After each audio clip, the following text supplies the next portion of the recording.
Hello friends, welcome to Sandhya Flex. I Mithilesh Chaudhary today explain where you use a Camlock fitting rubber hose.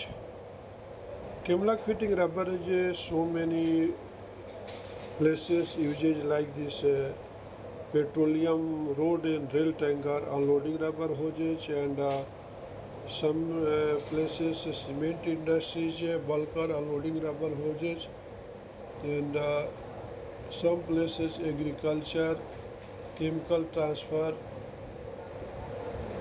Camlock fitting is a actual rust proof material, corrosion resistance, and Camlock fitting so many types depend of the customer requirement. Some customer asking both side flange, some customer asking one side Camlock fitting.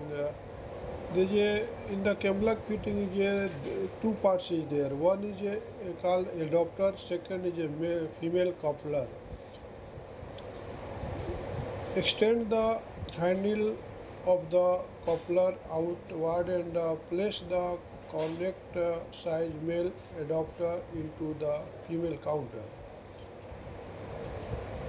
Close both handles at the same time until the two halves and firmly fixed together.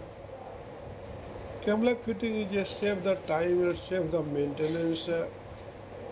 So nowadays so many industries use Camlock fitting rubber hoses. Thanks for watching.